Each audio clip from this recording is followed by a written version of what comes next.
Assalamualaikum everyone. Welcome to my channel Education Arena. Hope you all are doing well. Today the topic which I am going to discuss in front of you people is a poem named as Byzantium by W.B. Yeats. This is included in a subject 20th century British literature, poetry and drama which is a part of BS English 7th semester. But आज का lecture start करने से पहले अगर आप लोगों ने अभी तक मेरा चैनल सब्सक्राइब नहीं किया so please do like, share and subscribe my channel and press the bell icon for the latest updates. So let's start it. सबसे पहले W.B. येट्स की जो बायोग्राफी है, विलियम बटलर येट्स की जो बायोग्राफी है वो इनकी previous poem dialogue of self and soul में डिस्कस हो चुकी है। ठीक है, उस लेक्चर का लिंक आपको डिस्क्रिप्शन बॉक्स में मिल जाएगा। You may visit that lecture in order to get the understanding of biography of W.B. Yeats. आज के इस लेक्चर में इनकी जो पोएम है बाइजेंटियम, ठीक है, उसको हम डिस्कस करेंगे। पहले इसका ओवरव्यू ले लेते हैं। तो विलियम बटलर येट्स की ये जो पोएम है बाइजेंटियम, ठीक है, ये एक स्पिरिचुअल और एक मिस्टिकल वर्ड यानी एक रूहानी और एक मावराई दुनिया को पेश करती है जो कि आम इंसान की ज़िंदगी से बहुत दूर है। ठीक है, इस पोएम में बाइजेंटियम को सिर्फ एक हिस्टोरिकल सिटी, एक तारीखी शहर नहीं दिखाया गया, बल्कि इसे इटर्नल आर्ट यानी अब्दी फ़न, ठीक है, प्योरीफाइड स्पिरिट यानी कि पाकीज़ा रूह और लिबरेशन फ्रॉम ह्यूमन क्योस यानी इंसानी इंतशार से निजात के सिंबल के तौर पर पेश किया गया, उसकी अलामत के तौर पर पेश किया गया है। अब हर स्टेंजा जो है उसमें एक तख़य्युली और रूहानी मंजरनामा दिखाया गया है जो कि फ़ानी इंसानी ज़िंदगी की उलझनों का मुकाबला रूहानी दुनिया की बेतब्दीली, ठीक है, हमेशगी और कमाल से करता है। अब इस पोएम को हम स्टेंजा बाय स्टेंजा डिस्कस करेंगे। ठीक है, इसमें 5 स्टेंजाज हैं और हर स्टेंजा के अंदर 8 लाइन्स हैं। ठीक है, अब इसका फर्स्ट स्टेंजा है, उसका टेक्स्ट देख लेते हैं। The unpurged images of day recede, the emperor's drunken soldiery are abed, night resonance recedes, night walkers song after great cathedral gong, a starlit or a moonlit dome disdains all that man is, all mere complexities, the fury and the mire of human veins। Next चलती हैं stanza की summary की तरफ। ठीक है, तो opening stanza में, इब्तदाई स्टेंजा में W.B. येट्स रात के बाइजेंटियम शहर पर उतरने का मंजर पेश करता है। ठीक है, दिन के मसरूफ़ और अफरा तफरी भरे मामूलात जिन्हें वो अनपर्च्ड इमेजेस कह के पुकारता है। ठीक है, जो कि the left over emotions, desires and imperfections, ठीक है, यानी बाकी रह जाने वाले जज्बात, ख्वाहिशात और खामियां आहिस्ता आहिस्ता जो है वो फेड होने लगती हैं। ठीक है, अब बादशाह के नशे में धुत सिपाही जो हैं वो सो चुके हैं और रात में चलने वालों की आवाज़ें भी कैथीड्रल की बड़ी घंटी के गूंजने के बाद मदम हो जाती हैं। अब नेक्स्ट क्या है कि जो पुरसुकून, ठीक है, चांदनी या सितारों की रोशनी से जगमगाते गुंबद के नीचे शहर इस तरह है जैसे हर चीज़ को रद्द करता है जो कि इंसानी है, यानी कि कह लें कि इंसानी वजूद की तमाम उलझने, तकलीफ़ें और जज्बाती तूफ़ान, the fury and the Mayar of human veins. ठीक है, अब इस स्टेंजा में रात के वक्त बाइजेंटियम की प्योर यानी खालस, इटर्नल यानी कि अब्दी, ठीक है, और जो स्पिरिचुअल वर्ल्ड है, ठीक है, जो रूहानी दुनिया है, उसका कंट्रास्ट जिंदा इंसानों की नाकस और परेशानियों से भरी हुई दुनिया से दिखाया गया है। इसके सेकंड स्टेंजा के टेक्स्ट की तरफ चलते हैं। ठीक है, वो क्या है? Before me floats an image, man or shade, shade more than man, more image than a shade, for Hades' bobbin bound in mummy cloth may unwind the winding path, a mouth that has no moisture and no breath, breathless mouths may summon, I hail the superhuman, I call it death in life and life in death। अब इस stanza की summary देख लेती है। तो यहाँ पर शायर जो है, जो स्पीकर है, ठीक है, उसके सामने एक पुर असरार जो हस्ती है, ठीक है, एक मिस्टीरियस फिगर है, वो नमूदार होती है, ना मुकम्मल इंसान ना मुकम्मल रूह, बल्कि साया से ज़्यादा एक तस्वीर जैसी, ठीक है, वो आखिरत की दुनिया से उभरती है। ठीक है, Hades' bobbin bound in mummy cloth, यानी जैसे कोई रूह मौत के लिपटे हुए दागों से खोली जा रही हो, इसके मुंह में सांस नहीं, फिर भी वो आवाज़ें पैदा करने की सलाहियत रखती है। नेक्स्ट क्या है? अब वो कहते हैं कि चूंकि ये जो हस्ती है नामुकम्मल जिंदा और नामुकम्मल मुर्दा, शायर इसे एक गैर इंसानी सुपर ह्यूमन हस्ती कहता है।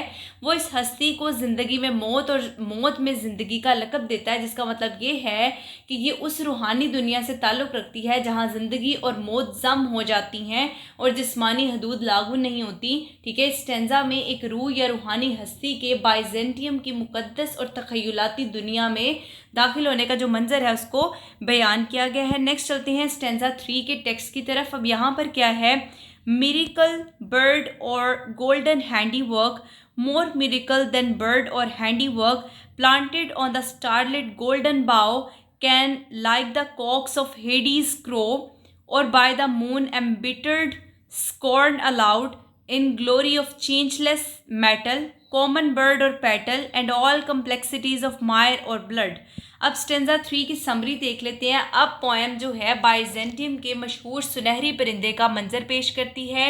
एक मशीनी, ठीक है, यानी मैकेनिकल इमोर्टल आर्ट वर्क, एक लाजवाल फन पारा जो माहिर कारीगरों ने तख्लीक किया है। ये परिंदा जो है, परिंदे या कारीगरी, ठीक है, इससे ज़्यादा एक मिरेकल है, एक मौजज़ा है, यानी ये कुदरती परिंदों और इंसानी तख्लीकात से कहीं आगे है। ये सुनहरी परिंदा, ये जो गोल्डन बर्ड है, ठीक है, जो एक रोशन शाख पर रखा गया है, हड्डियों की दुनिया हेडीज़ के मुर्गों की तरह बांग दे सकता है या कुदरत की आम दुनिया का मजाक उड़ा सकता है। नेक्स्ट अब क्या होता है, वो कहते हैं कि क्योंकि ये परिंदा जो है चेंजलेस मेटल, बदलने वाले धात से बनाया गया है, ये ज़िंदगी की ज़वाल पजीरी, ठीक है, उसकी इम्प्योरिटी और उसकी जो बायोलॉजिकल मैसीनेस है, ठीक है, जो हयातियाती बेतरतीबी है, जैसे मायर या खून। अब मायर क्या है, यानी कि कीचड़, ठीक है, और खून, कीचड़ और खून से बालातर है। इस स्टेंजा में अब्दी फ़न के नज़रिए को उजागर किया गया है, ऐसी चीज़ जो कामिल, लाजवाल और इंसानी जिस्मानी कमज़ोरियों से मावरा है, ठीक है, उसके बियॉन्ड है। नेक्स्ट चलते हैं स्टेंजा 4 के टेक्स्ट की तरफ। At midnight on the emperor's pavement flit flames that no faggot feeds nor steel has lit, nor storm disturbs flames begotten of flame, where blood begotten spirits come and all complexities of fury leave, dying into a dance, an agony of trance, an agony of flame that cannot sing a sleep। इस stanza की summary को हम discuss करते हैं। अब क्या है कि आधी रात को बादशाह के सहन में पुरस्रार मावराई शोले जो हैं, ठीक है, सुपर नेचुरल फ्लेम्स जो हैं वो अपीयर होते हैं, वो नमूदार होते हैं। ऐसे फ्लेम्स, ऐसे शोले जो लकड़ी या धात से पैदा नहीं होते और तूफ़ानों से मुतासिर नहीं होते। अब ये जो फ्लेम्स हैं, ये शोले खालिस रूहानी तवानाई की अलामत हैं। इस मुक़द्दस आग में इंसानी खून से पैदा होने वाली रूहें आती हैं, लेकिन इनके ज़मीनी जज्बात जैसे गुस्से की जो पेचीदगियाँ हैं वो गायब हो जाती हैं। नेक्स्ट चलते हैं। अब ये जो रूहें हैं, ठीक है, वो प्योरीफिकेशन के अमल से गुजरती हैं, वो रक्स में मरती हैं और एक शदीद तकलीफदा तब्दीली का तजर्बा करती हैं, ठीक है, एन एगनी ऑफ ट्रेंस, ठीक है, मगर शोला इतना रूहानी है कि आस्तीन को भी नहीं जला सकता। इस स्टेंजा में दिखाया गया है कि रूहें इंसानी जज्बात से पाक हो रही हैं ताकि वो बाइजेंटियम की अब्दी और फ़नकाराना दुनिया में दाखिल हो सकें। नेक्स्ट चलते हैं स्टेंजा 5 के टेक्स्ट की तरफ, ठीक है।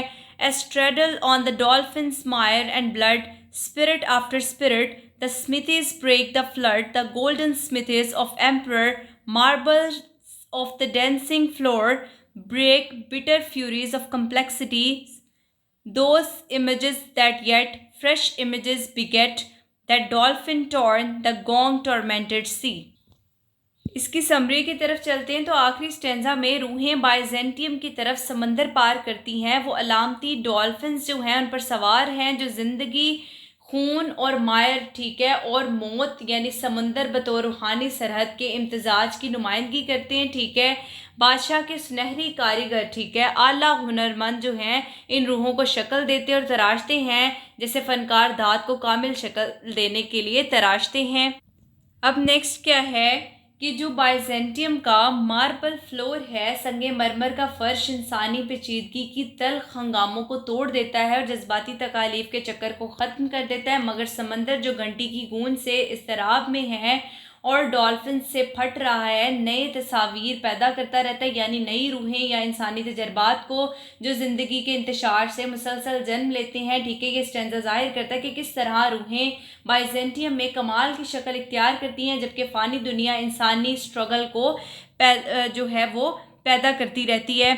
नेक्स्ट चलते हैं इस पोएम के मेजर थीम्स की तरफ। ठीक है, इसमें फर्स्ट थीम है conflict between the physical and spiritual. ठीक है, अब इस पोएम में इंसानी दुनिया की उलझी हुई जज्बाती और फ़ानी हालत, मायर और ब्लड, ठीक है, यानी कि जो कीचड़ और खून है उसको बाइजेंटियम की प्योर यानी खालस, इटर्नल यानी अब्दी और स्पिरिचुअल रेल्म जो है रूहानी दुनिया के साथ मुआजना करती है। ठीक है, सेकंड इसका थीम है search for immortality through art, यानी फ़न के ज़रिए लाजवालियत की तलाश। W.B. येट्स सुनहरी परिंदे को कामिल गैर बदलने वाले फ़न की अलामत के तौर पर पेश करती हैं जो इंसानी ज़वाल और वक्त से बहुत ज़्यादा बालातर है। इसका थर्ड थीम है प्योरिफिकेशन ऑफ द सोल।